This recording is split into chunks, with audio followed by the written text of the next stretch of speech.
¿Sabes cómo un error en una rueda de prensa derribó uno de los símbolos más poderosos del siglo XX? Esta es la historia del muro de Berlín. Una cicatriz de concreto que dividió una ciudad, un país y el mundo entero durante casi 30 años. Para entender por qué se construyó, tenemos que viajar a 1945. La Segunda Guerra Mundial ha terminado y Alemania está en ruinas. Las potencias vencedoras, Estados Unidos, Reino Unido, Francia y la Unión Soviética, se reparten el país. Pero Berlín, la capital, a pesar de estar enclavada en la zona soviética, también es dividida en 4 sectores. Muy pronto, las tensiones entre los aliados se hicieron insostenibles. Por un lado, Occidente, con su modelo capitalista y democrático. Por otro, el bloque oriental, liderado por la Unión Soviética, con su sistema comunista y un control estatal férreo. Había nacido la Guerra Fría. En 1949, esta división se formalizó con la creación de 2 países, la República Federal Alemana, o Alemania Occidental, y la República Democrática Alemana, Alemania Oriental. La diferencia entre ambas fue brutal y casi inmediata. Mientras Alemania Occidental, apoyada por las potencias occidentales, experimentaba un milagro económico y prosperaba, Alemania Oriental sufría escasez, represión política y falta de libertades. Lógicamente, miles de personas empezaron a huir del este hacia el oeste, buscando una vida mejor, y Berlín se convirtió en el principal punto de fuga, una herida abierta por donde se desangraba el bloque socialista. Para el régimen de Alemania Oriental, esta situación era insostenible. Y entonces llegó la noche que lo cambió todo. El 13 de agosto de 1961, sin ningún aviso previo, el gobierno de Alemania Oriental tomó una decisión drástica. Durante la madrugada, las calles que conectaban Berlín Este con Berlín Oeste fueron bloqueadas. Soldados y milicias desplegaron kilómetros de alambre de púas, separando barrios, amigos y familias en cuestión de horas. Lo que empezó como una barrera provisional, rápidamente se transformó en algo mucho más siniestro. El alambre dio paso a un imponente muro de hormigón que llegaría a medir más de 150 kilómetros de largo. El gobierno de la RDA lo bautizó cínicamente como el muro de protección antifascista, argumentando que era para proteger a sus ciudadanos de las influencias occidentales. Pero para el resto del mundo, y especialmente para quienes vivían tras él, su verdadero propósito era evidente. Era una prisión a cielo abierto. El muro de Berlín era mucho más que una simple pared. Era un sistema de defensa complejo y mortal. Imagina una estructura doble de hormigón, y en medio, la llamada Franja de la Muerte. Este era un espacio de varias decenas de metros de ancho, lleno de obstáculos en torres de vigilancia con guardias armados, potentes focos, fosos para detener vehículos, camas de clavos y alambres de espino. Los soldados tenían órdenes de disparar a matar a cualquiera que intentara cruzar. Era una fortaleza diseñada no para detener a un ejército enemigo, sino para encerrar a su propia población. A pesar del peligro mortal, la desesperación y el anhelo de libertad llevaron a miles de personas a intentar lo imposible. Se estima que más de 5.000 personas lograron escapar de Alemania Oriental a través del muro. Pero el precio fue altísimo.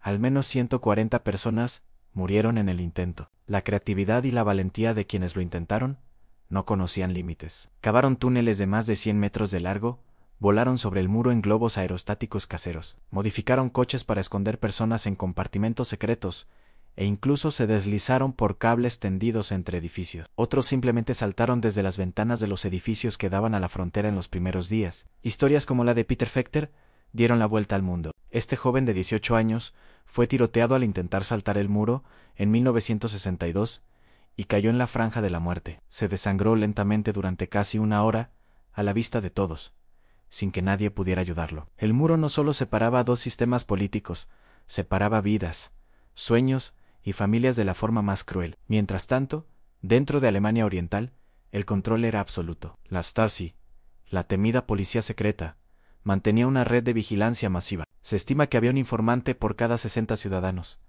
Vecinos espiaban a vecinos.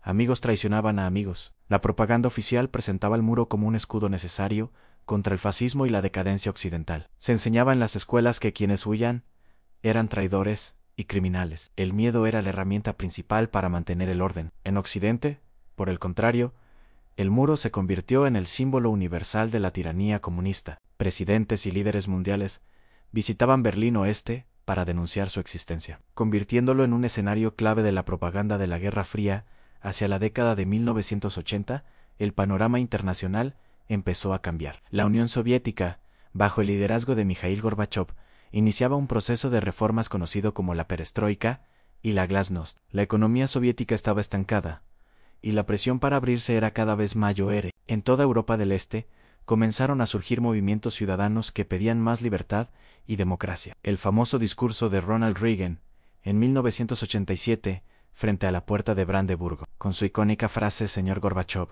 derribe este muro», resonó en todo el mundo y capturó el espíritu de la época. La presión sobre el régimen de Alemania Oriental era ya insoportable, y llegamos al 9 de noviembre de 1989. Ese día, en una rueda de prensa rutinaria y bastante aburrida, un funcionario del gobierno de Alemania Oriental, llamado Schabowski, cometió un error histórico. Mientras leía un comunicado sobre una nueva ley que permitiría viajar al extranjero, un periodista le preguntó cuándo entrarían en vigor las nuevas medidas. Schabowski, que no había sido bien informado, revisó sus notas, dudó un momento y contestó, según tengo entendido, de inmediato, sin demora. Sus palabras se transmitieron en directo por televisión. En cuestión de minutos, miles de berlineses del este, incrédulos pero esperanzados, comenzaron a congregarse en los pasos fronterizos del muro. Los guardias, que no habían recibido ninguna orden, estaban completamente confundidos. La multitud era cada vez más grande, y la presión insostenible. Finalmente,